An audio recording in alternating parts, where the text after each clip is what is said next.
Good Mom and Monday. You're here at the Mistaken Mama podcast. I'm Kaylee. And I'm Mandee. And we are your hosts.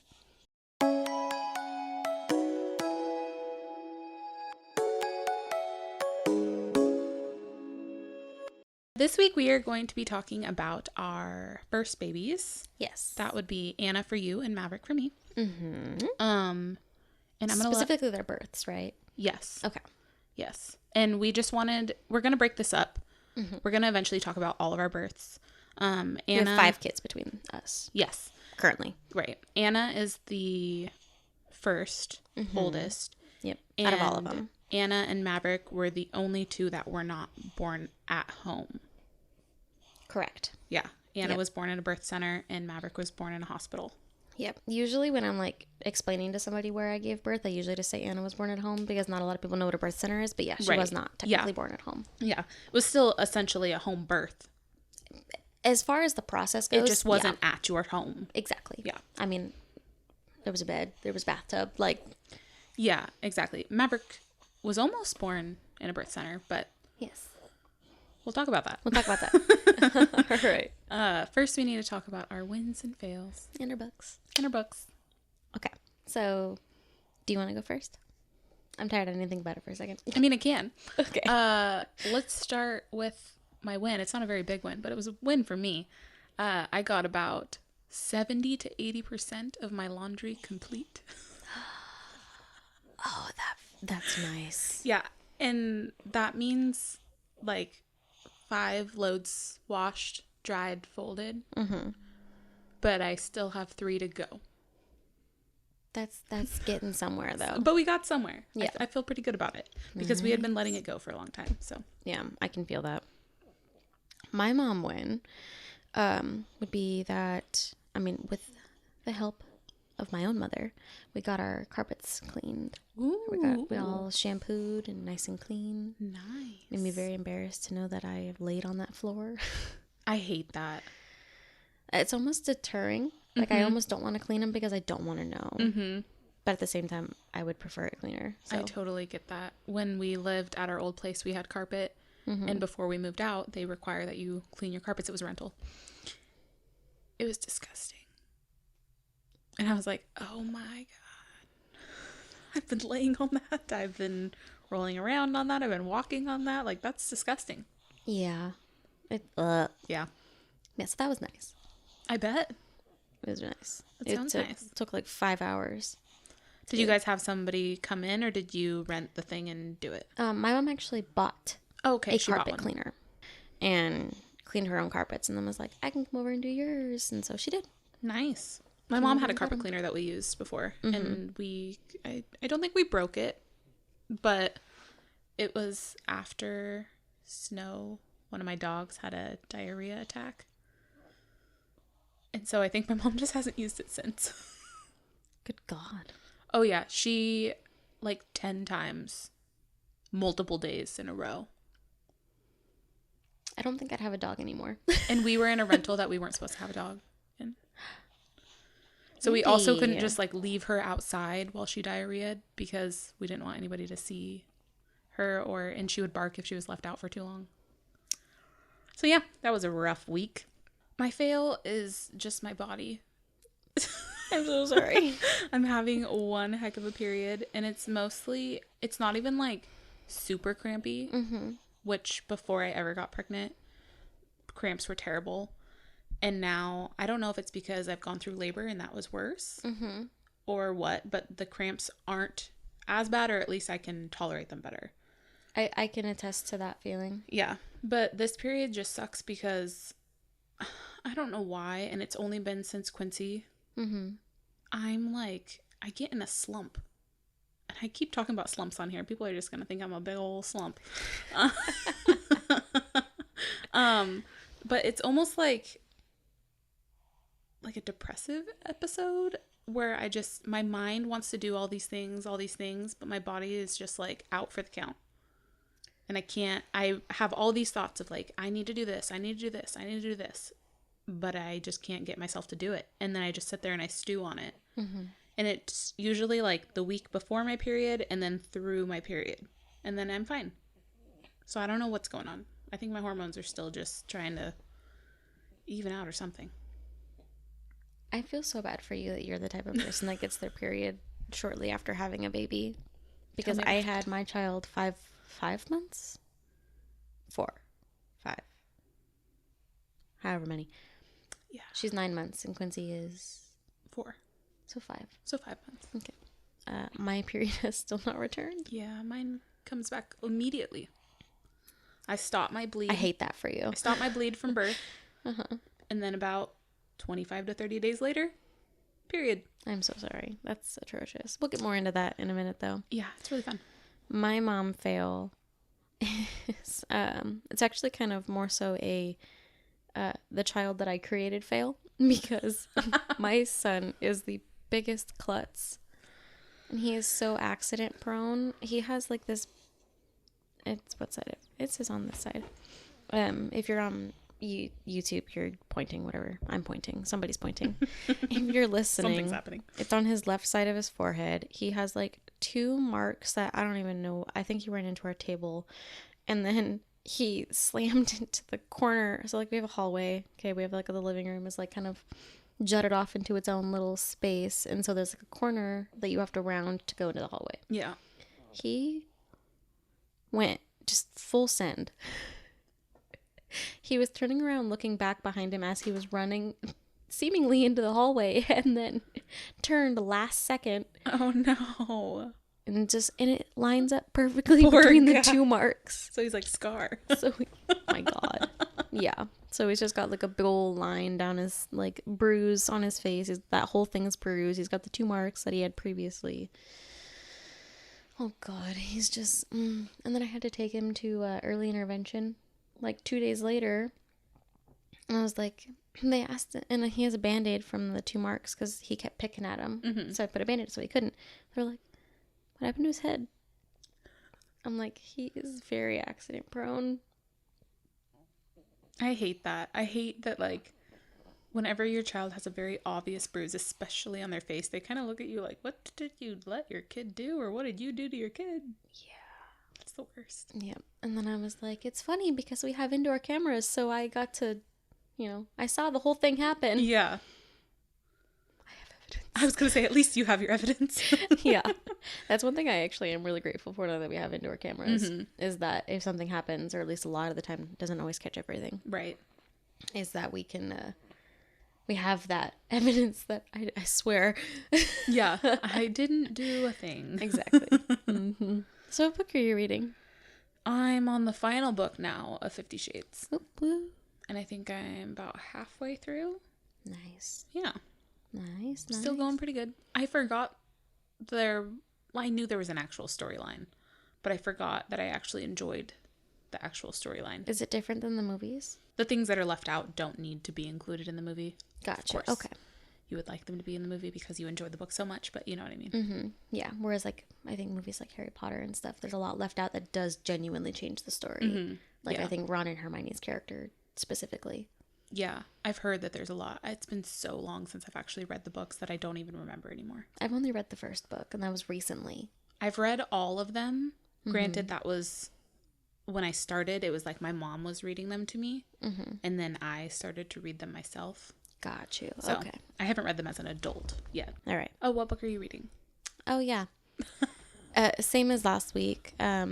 This week I had a lot of trouble getting into reading for whatever reason, just like in a slump. I get this. So I'm still reading The Finish Line. Okay. By Kate Stewart. And didn't you started a series and you finished it, right? That's the final book in the series. Oh, it is. Okay. Yep. It's Gotcha. technically that like a novella. extended. No. Oh. No. It's an epilogue. But It's an right. extended That's right. one, That's and it's right. actually the longest book in the series. And it Okay. wasn't even supposed to be a book. Yeah. It was supposed to just kind of be like a short little what happened afterwards, and then it just kept growing and growing and growing. Fair. I really liked the story. Good. So I think we should start with Anna's birth because she was first. Okay. So let's talk a little bit. Let's start at should we start at your pregnancy a little bit with her? Or do you want to just jump right into the birth and we'll talk about pregnancy later? I can at least a little bit. Okay. So she was not a planned pregnancy. Mm-hmm. She was we talked a little bit about this last week, with the whole, we weren't trying, but also not really preventing. Right. And we got pregnant with her shortly after we got married, and we had her in late November. Her birthday is November 27th. During her pregnancy, I would say was emotionally, all of my pregnancies were kind of hard. Mm-hmm. Hers being the most externally emotional because my grandma was dying, because that's a blast. And we lived in Montana at the time. Mm-hmm. And I promise I'm okay now. I'm okay now. It was sad, but I'm okay. We lived in Montana at the time, and I had a set of midwives. I don't think I interviewed anybody else. Mm-hmm. I think I just went with the first set of midwives I had, but I really liked them, and I'm actually friends with both of them on Facebook now. Right. And so if you are in Kalispell, Montana, or the surrounding areas, check out the Fern Creek midwives. They are amazing. My original plan was to have a home birth with her. But we were living in the apartment that we had was like two stacked on top of each other and then side by side. So there were 4 total. Oh, okay. The person living above us just so happened to have been the manager. And she was not the biggest fan of the idea of a birth happening below her. So she didn't explicitly say we couldn't, but she was very discouraging of it. And she was like, okay, well, if you're loud, you're going to get in trouble. You're going to get a write-up or whatever the equivalent is for apartments that I can't remember the name of. Right. A complaint or whatever. Mm-hmm. And so we were like, okay, what's our other option? And so our midwives, they owned their own private birth suite. It was like this house that they, I don't know if they rented it or owned it or whatever, but they had like the bedrooms were birthing rooms. Mm-hmm. They actually ended up moving to a different suite just before I ended up giving birth to Anna, and they moved into like a different type of like almost studio. So you would like walk in, and there was like a big living room type thing. It had like a kitchen, and then you'd go into the single room that was huge. It had like this amazingly large tub. It was like kind of like those triangle shaped tubs. If I can find a picture of it, it'll be right here. Yeah. For those that are watching anyways. And then it had like this really big bed. Again, here's a picture if I have it. And so I went there at around, my water broke at like 7 a.m. ish. I was like having some contractions the day before, like 8 p.m. Mm-hmm. And I actually ended up going to the store because I was like, oh, I'm gonna get myself some food to have in labor. Right. Or whatever. Was on the phone with my friend while I was walking through Walmart getting stuff, and she was like, don't forget the applesauce. And now it's like a running joke where she's like, oh, you're going into labor, don't forget the applesauce. And so I kind of had mild contractions all through the night, but then they kind of slowed down once I went to bed. And they were like, we'll just, go to bed, see if we can get this to chill out for you, and so on and so forth, right? Mm-hmm. And so we went to bed, and around 7-ish a.m., Thomas's alarm goes off, and I roll over to wake him up, because he needs to go to work, because we were like, oh, well, if I'm not going to actually go into labor today, because I was 38 weeks and 5 days the night before. And everybody was like, that's not labor. Though I woke up that morning, the 38-5, woke up that morning, took a shower, and was getting ready. And I was like, today is my last full day being pregnant. I said that to Thomas. Mm-hmm. And he's like, okay. You're crazy. Turns out I was right. Right. I don't know what that feeling was, but I was like, here we go. Yeah. And sure enough, I was right. And so I roll over in the morning, 7-ish a.m., and my water breaks in bed. I roll back over to Thomas, and I'm like, Thomas, you're not going to work today. He's like, why'd you wake me up then? I was like, no, I woke you up because your alarm went off, but my water just broke. And then my contractions started to get like a lot more like intense and heavy. And I called the midwife and I was like, hey, my water broke. And she's like, are you sure you didn't just pee? And I was like, solid. 100%. For sure. I just rolled over and all of a sudden it was like, yeah. between my legs. Yep. And then so we like, he helped me huddle over to the bathroom. I kind of like, TMI, dripped a bit, you know, try to get it, whatever. Right. Put a pad on and then was like trying to gather all of my stuff. Cause we were like, let's figure out if we're going to be leaving now or if we're not going to be leaving now. And then I kind of like bounced on a ball while he was like getting everything ready. And the midwives are like, okay, well, you know, you can choose to come in now or you can choose to not come in now and you can wait a little bit longer there. Depends on, do you need me or not? And I was 19 at the time. And I had no idea what I was doing. And so I was like, I need you. Yeah, right. I do. And she's like, okay, why don't you go ahead and meet us at the office then? And so I think it was like 10-ish a.m. when we finally got to the office. When we finally got there, they checked me. They don't normally, but because it was my first, they wanted to kind of see how my body was progressing. Yeah. And if it was, turns out it wasn't. I was having some contractions that really weren't feeling very good. They were starting to become like nauseating. Okay. And I was at like maybe 3 centimeters and I was not having a good time. And they were like, well, you're not really doing anything right now. Yeah. And they were like, let's have you go in like a couple different positions. So I tried to use like the peanut ball. I used like the birthing chair and all those other things. And we were eventually able to get me to like a solid, I think 6 centimeters. And that's when I spent some time in the birthing tub and did some laboring there. And I didn't know anything about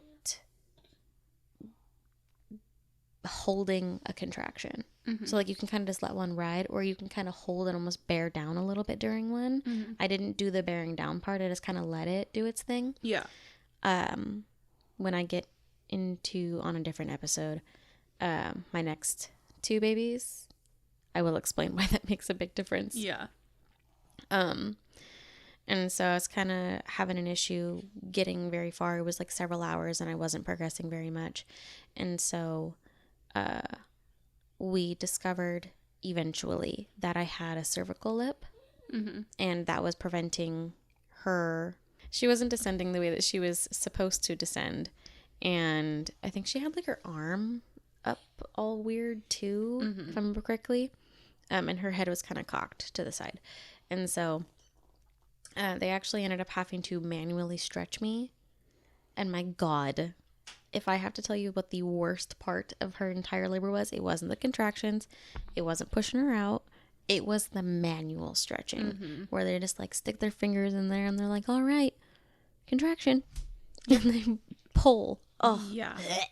I hated it. It was the worst. I couldn't. Thankfully, they didn't do that to me until I already had an epidural. It is significantly worse than anything else. Oh, I imagine. Because I'll tell you in a minute, but my epidural didn't like block out everything by that point. So I could feel the pressure of it. So I can just imagine what it would feel like full blown. I fucking hated it. Yeah. Oh my God. It was the worst. That was the only time that because I was actually very quiet during her entire labor. Granted, I was heavily grieving at the time. Right. And so I think a lot of everything that I was going through, I was kind of just masking. Yeah, kind of like, shut down. Yeah. And so I was really, really quiet. And Thomas was really impressed with me. He was like, and so were the midwives. They were like, you're so calm. I was like, I'm dying inside. I'm having a really hard time right now. Yeah. By the time at that time, I was exactly 1 week after my grandma had died. So I was still very much grieving. Very fresh, yeah. Very, very fresh. They had to like manually stretch me past that lip. And I'm talking like every contraction for like 2 hours.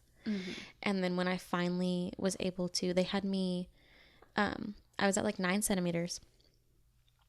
And they were like, okay, this is going to sound weird, but I'm going to, hold it and you need to not push. Do everything in your power to not push, because I was starting to get the I need to push feeling, but I still had the lip, and they were like, do not push. They were like, hold against it. Apparently that can make a difference. I have no idea. Because I guess if you try to push when you have a lip, it can almost make the lip worse. I've heard that. Yeah, and I didn't know that at the time. But they were like, you just need to not push. It was like the worst. And so now I'm imagining like all the women who go to like the hospitals and stuff, and they're like, don't push till the doctor gets here. And they're like, I can't. Yeah, you physically cannot.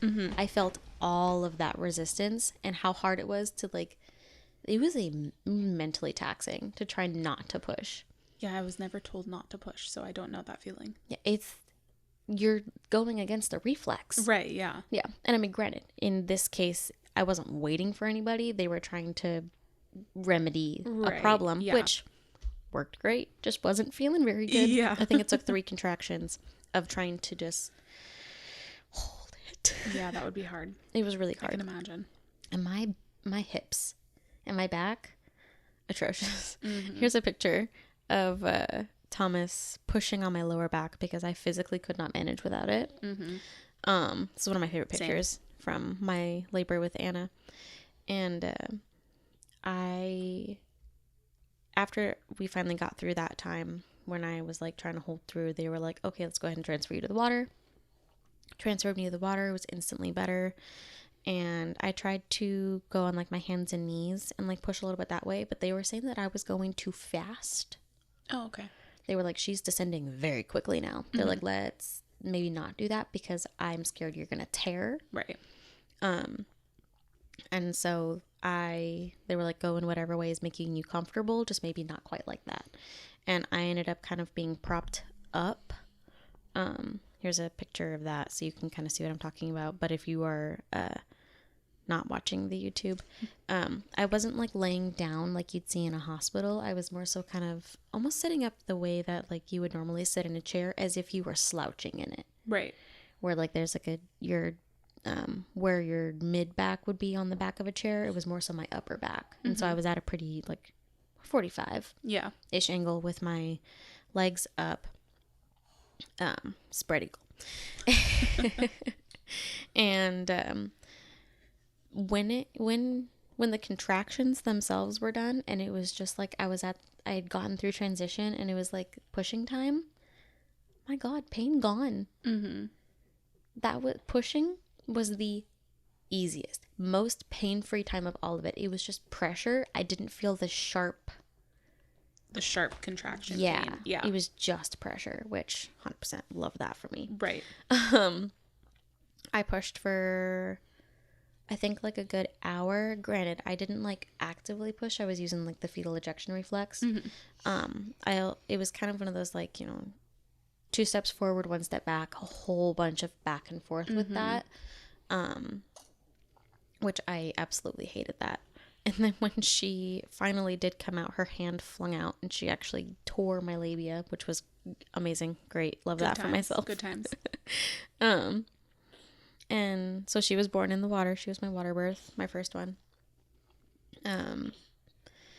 And she was born at 6'12".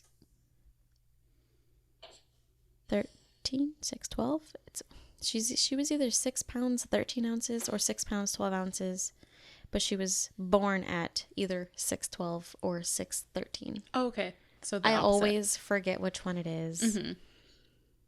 I think she was 6 pounds 13 ounces, born at 6'12". Okay. I'm pretty sure.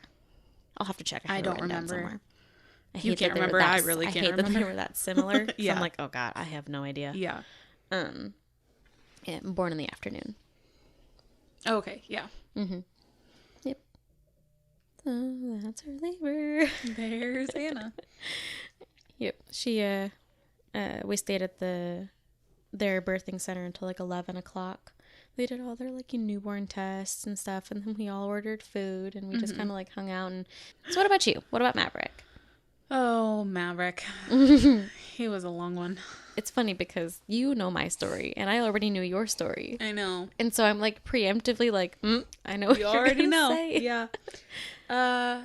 Well, Maverick's pregnancy, I always say that if my pregnancies were like Maverick's, I would have 500 children. Not really, but you know what I mean. Oh God, not me. Anna, I was so nauseous. His pregnancy, the beginning, yes, I was nauseous. Now I realize was not near as nauseous as I was with her. But it was just so easy. I had hardly any pain. I was just happy living my pregnant life.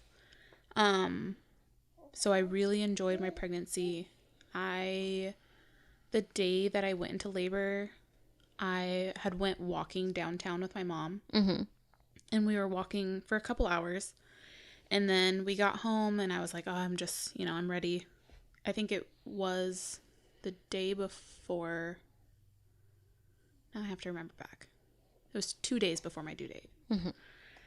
And I was like, I'm just excited. I didn't ever get to the point with him where I was like, get him out of me.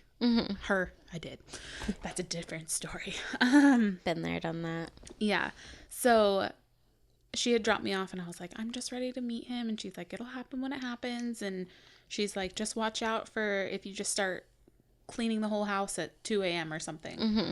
And I was like, oh, well, I'm not doing that. Whatever. So then got home and I was sitting there for a little bit. And then I did clean all my windows that day. Just went around the whole house just cleaning windows. And so I texted my mom and I was like, for some reason, I just cleaned all the windows in the house. You think I'm going to go into labor? And she's like, I don't know. Maybe. We'll see. My mom's very just like a wait and see kind of person. Yeah, she is. And then that night I was bouncing on the ball, which I had been doing every night for like a couple weeks. And Michael was sitting there and I was bouncing. And I told him, I said, how funny would it be if just right now I was bouncing on the ball and my water just broke and we went into labor? He's like, don't do that. I'm not ready. And I was like, okay. Foreshadowing. Yeah. Literally like 2 minutes later. That's so funny. Bouncing on the ball. And I went up and I got a sharp pain in my stomach and I came down and it was instant release. And I was like, my water just broke. And he's like, come on. I remember you texting me this at the time. Yeah. He's like, come on. No, it didn't. You were just joking around. I'm like, no, it definitely broke. There's water all over this ball. You better go grab a towel before it gets on my rug. So he goes and grabs a towel, helps me to the bathroom. We're standing in the bathroom. He's looking at me like, oh my God, like this is happening. And I'm like, yep, it's happening. And I'm excited. And I was like, we should probably call the midwife. And our midwife lived in the same town, and we had already planned on doing a birth center birth. I interviewed this midwife. Yes. I chose not to go with her, though. Yeah. I really liked that the birth center was only like less than a 2-minute drive. So we decided we wanted to do it at the birth center instead of trying it home. And so we called her. Oh, that's the other thing is I was GBS positive for this birth.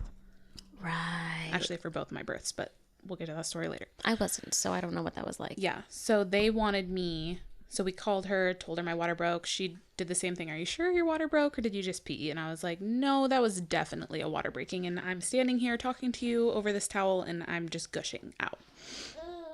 So that was at 9:15 on November. Is there 31 days in November?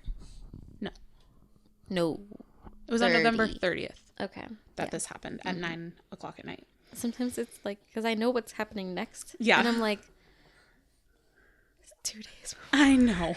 It's a long story, guys, because it was a long labor. So thank you, Quincy, for not being that. Thank you. So I got in the shower, got all cleaned up. She told me, she asked if I was having contractions. I wasn't. And then, so she was like, get some rest, come in at 9 a.m. because I was GBS. They wanted to start the IV antibiotics. So I went to sleep. Well, I tried to go to sleep. I was laying there awake because all the adrenaline was like, I'm having a baby. And I started getting contractions, but they were super, super mild, like super mild. And I was like, okay, well, I guess things are happening. And then I finally fell asleep, woke up at like 7 a.m. I only slept for maybe an hour or two. And called my mom and said that because she was coming to the birth center, she came over, we got breakfast, we ate. And then at this point, my contractions were like 15 minutes apart and still very, very mild. We we get to the birth center. They hook me up on the IV. And then my contractions stopped. And I was at the birth center just so upset because I was like, oh, I thought this was going to happen. And they were like, well, your water broke. It definitely broke. So this is happening. And then so we sat there. And then I think around noon, 1-ish, maybe a little bit late. No, I think it was around then. They were like, okay, let's try some things. So I was given castor oil. That's right. Yeah, castor oil and this other thing that I can't remember what it was called. Was it a cohosh? No, it was some kind of bark. Oh, okay. I know what you're talking about. I don't remember what it's called, but I know what you're talking about. I can't remember the term right now. Something anyway, bark. I know what it is, though. Yeah, not recommending anything. Talk to your midwife and your doctors. Please. So they were giving me those, and they were also having me stimulate my nipples with a breast pump that I bought. Or brought, not bought. I didn't, you know what I'm saying. Anyway, and so we were doing that. I had to pump every 15 minutes. I had to take the tincture every 30 minutes, and then I took like 2 doses of the castor oil. That stuff makes you shit yourself. Which is one of the reasons why it's kind of like a controversial thing. Yeah, for my midwife, the first time and the second time, they only were recommending it if you were already in labor and you just needed to help it go along and you were under the supervision of somebody who can monitor the baby. Yeah.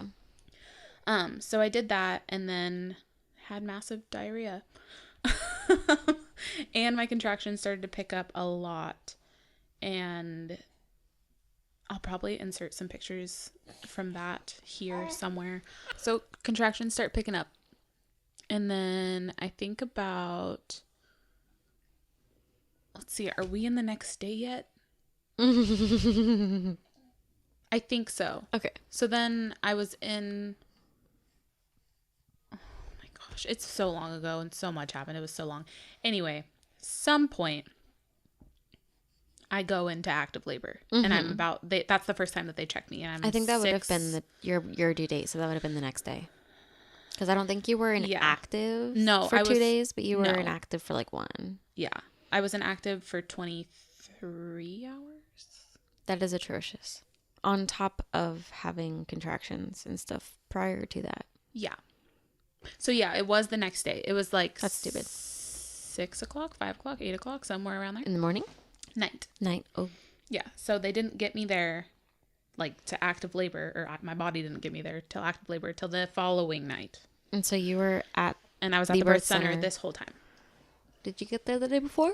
In the morning. Oh. At 9 a.m.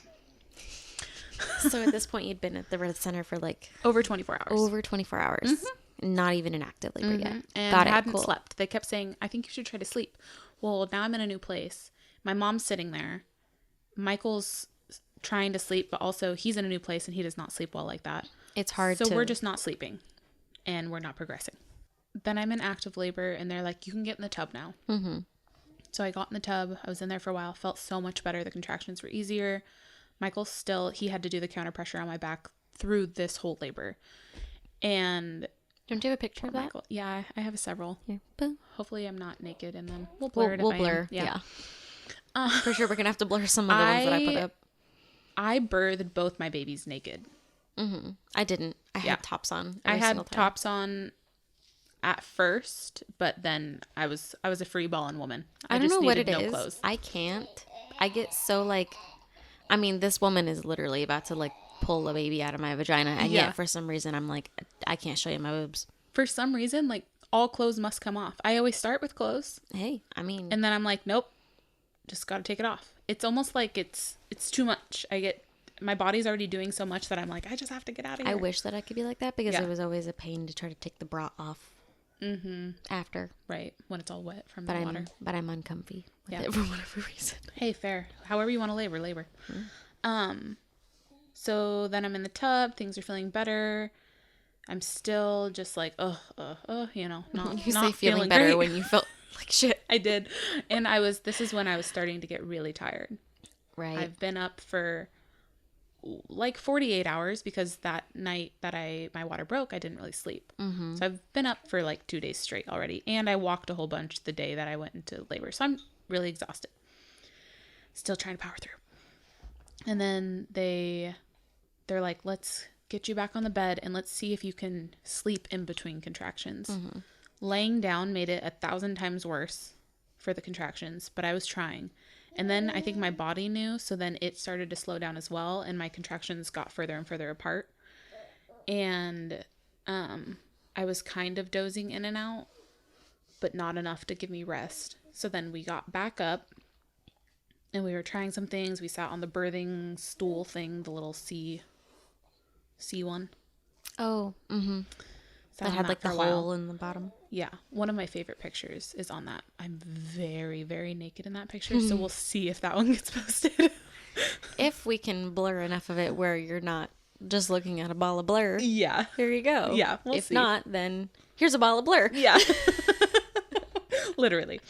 So then we did that. Then I got back in the bed and they were trying to get me to rest again. And then this is when another midwife came in. And they were like, I know you don't want to hear this, but your water has been broken for X amount of hours, however long it was. We can tell you're getting exhausted. Your contractions are getting further apart. You should consider going to the hospital, getting an epidural, and having some relief so that you can rest, so that your body's ready to actually push out the baby. Mm-hmm. And of course, I was devastated because you went into it wanting a home birth. I wanted a home birth center. Yeah, same thing. And I'm medicated specifically. Yeah, and so I was devastated. And I'm the type of person, if you give me an out, if you give me relief or that option of relief, I'm going to take it, especially when I'm exhausted like that. So that was one thing that I told everybody: don't mention that to me at all. Don't mention pain meds. Don't mention the hospital. Unless it's like I absolutely needed it. Mm-hmm. So when they mentioned it, I knew, okay, this is looking like where I need to head. Mm-hmm. So I was like, no, I don't want to do this. And then Michael was devastated for me because he knew how badly I wanted that. Mm-hmm. And so then he was talking to them and he's like, do you think that she can make it? And they're like, I mean, she can try for another 3 hours here. But if we don't see any progression, she needs to go. It's been too long. She's GBS positive. Her water's been broken for so long. And things just aren't progressing. She's visibly tired. I could not even like... Oh. I'll insert another picture of that because I think I have a picture of that too. And so then we went to the hospital, which was a short, like 1 minute drive. We get there. We live in a small town, guys. Yeah. We get there and I start having contraction in the parking lot. So I'm going down. And so Michael runs in, grabs a wheelchair, brings it to me. I get back to the room. They are asking me all kinds of questions and I'm just so done. So done. But I would be having a super strong contraction and I would just put my hand and they would all pause. Everybody in the room would pause. And then I'd put it and I'm like, okay, what? Yep. I was that same way. I'd be like, hold on. Yeah. If anybody was talking though, did you ever get like mean? Only with Quincy. Oh, I got mean with Anna. I told the midwives and Thomas to shut the fuck up. I didn't say shut the fuck up, but I said with her, I was like, everyone needs to stop talking. And I'm not like that. Oh, neither am I. So it was very shocking. She brought it up afterwards. Yep. Like, my midwives were used to it and they were just like, yeah. Oh? Yeah. Okay. Afterwards, they were laughing about it. Right. So they blah, blah, blah, blah, blah. Then they call in the person. I get the epidural. Hated the epidural. Just in general or getting it? No, the getting it part, I didn't even feel. I don't know why people make that a big thing. I think it's more mental that it freaks them out. The getting it part was totally fine. My whole body just felt heavy and like I kept wanting to move and I kept telling them like, I'm uncomfortable.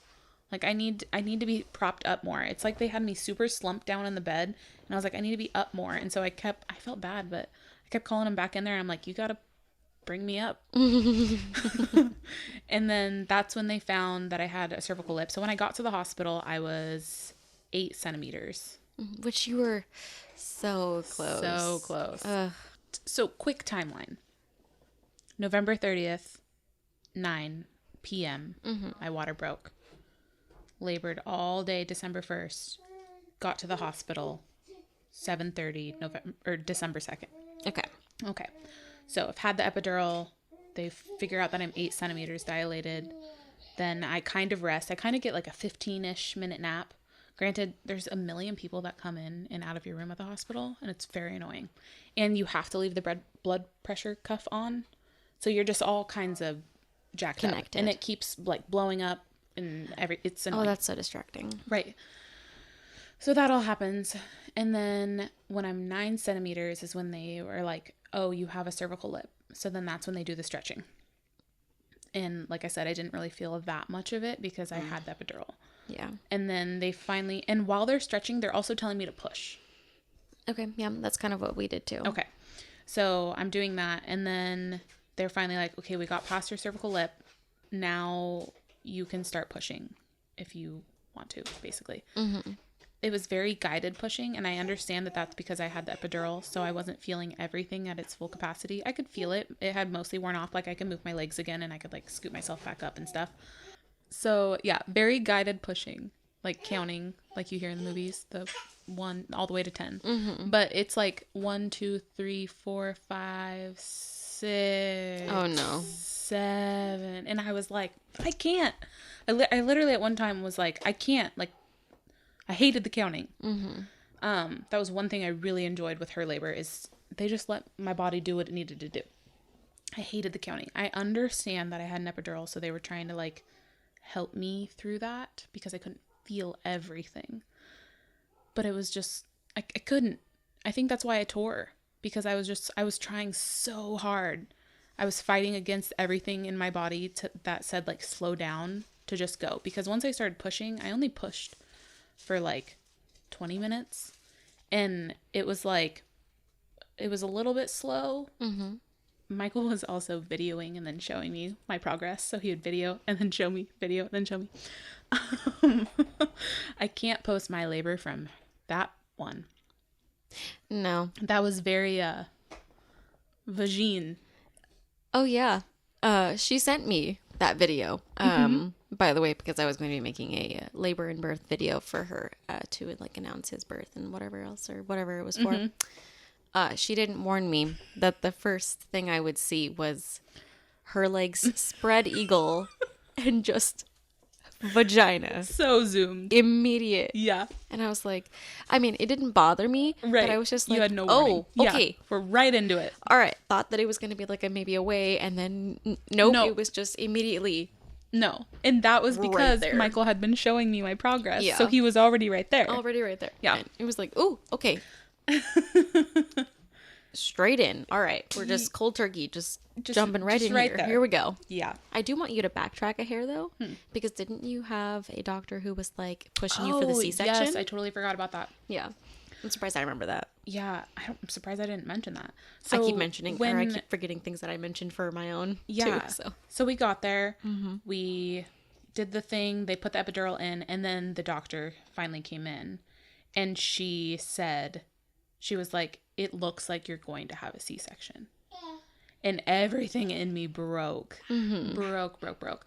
So I'm really thankful that my midwife is there, because she took that doctor aside and was like, look, she already doesn't want to be at the hospital. Please just give her some more time. The baby's not in distress. She's not in distress. Well, I was kind of then. Yeah. Not medically, but please just like give her some time. And thankfully they listened to her, and they didn't do a C-section. But the way she came in, she almost came in as if like to just be like, gotcha. I'm gonna go get scrubbed. I'm gonna meet you in the surgery center. Like, she was very like, you're gonna have a C-section. Because she was essentially trying to make you just be like, okay, yeah. Yeah, that's what it came across like. So I was sobbing uncontrollably. Yeah, because I was just like, ugh, once you're in a hospital setting, I feel like you feel less control, or at least I did. I felt way less control of my own body when I was there, because I was hooked up to everything. They were just coming in and like doing it, and just anyway, so that didn't happen. So then back to pushing, because now I gotta go forward. So when I pushed, he came fast, and his hand was right by his head. So I tore when he came out, and that's also why they think I was taking so long, because his head wasn't in the right position, and the cervical lip and everything combined. The same reason. Yes. With Anna. Yeah, but it was like his head came out, his body came out. It was very, very quick.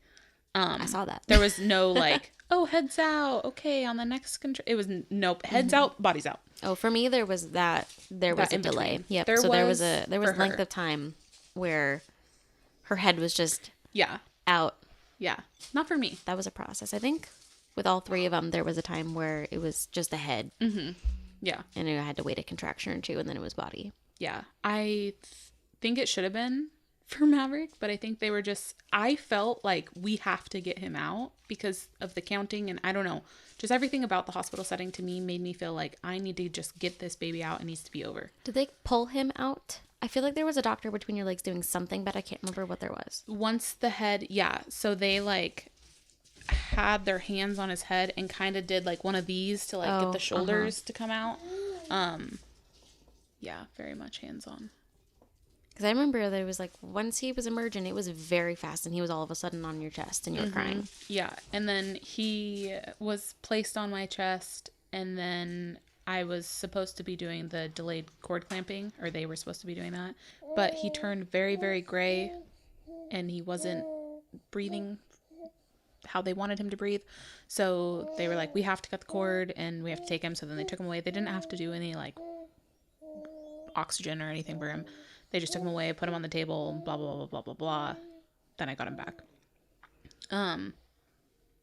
Yeah, it was a long process. But then after I had him, I could have stayed awake for another 2 days. Yep, you come out of that dopamine high. Yeah. Yeah. And then we stayed at the hospital for one night. We tried to go home that night. They tried to say I had preeclampsia, because my blood pressure went a little bit high, literally not even that bad. I think the highest it got was 140 over like 80 something. Not that drastic high. And I guess something in my urine or my blood was saying that I was preeclamptic. Like protein? But it was like literally right before I pushed him out.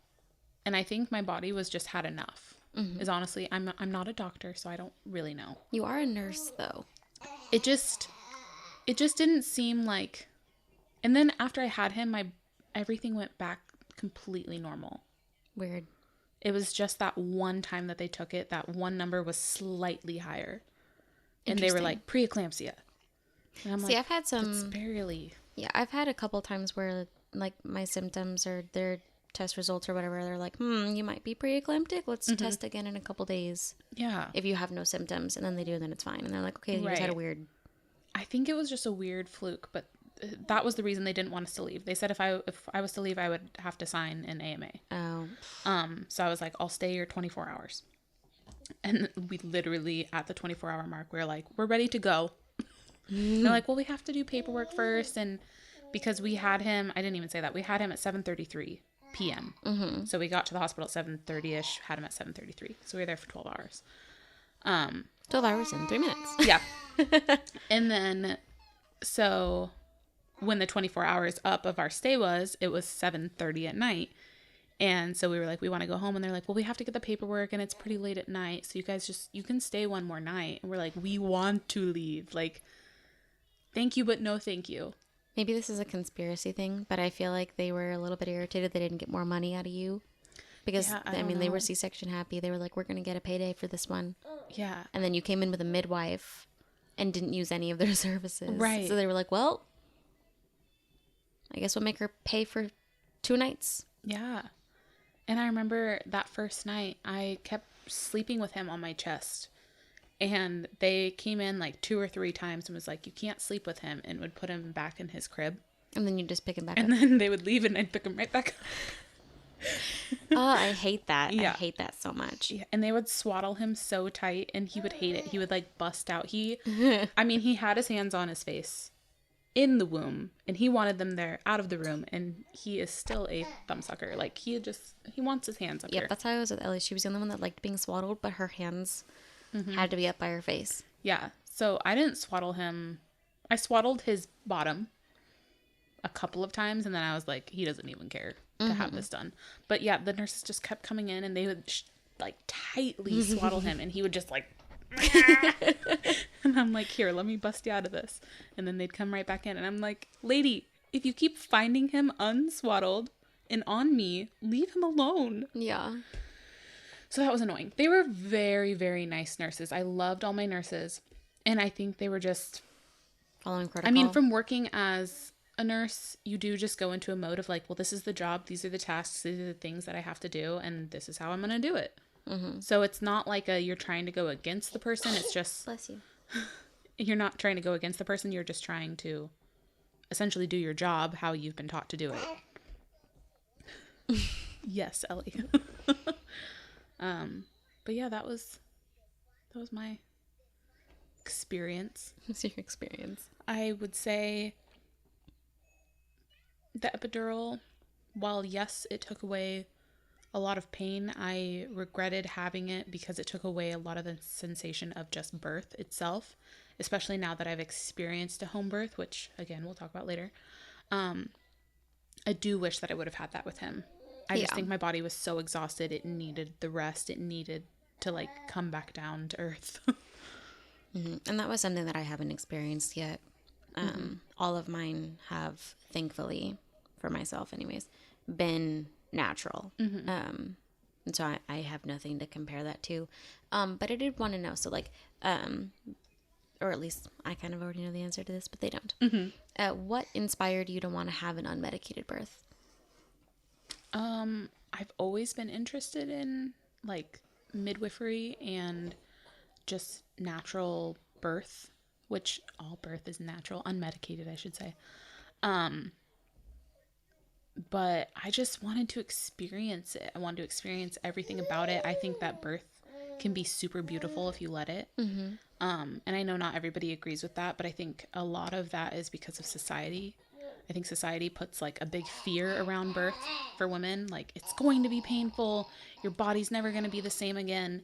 And they're going to tear you apart. Mm-hmm. And while those things can be true, it also can be a very beautiful thing if you allow it to be.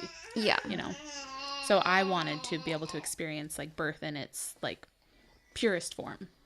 Makes sense. Yeah. I think that's kind of where I was sitting too. That is, I just wanted to... I was also very scared of hospitals at the time. I didn't want... And especially because I knew that I was going to end up being a young mom, and I was. Yeah. I was scared that they were going to bully me into decisions I didn't want to make. Mm-hmm.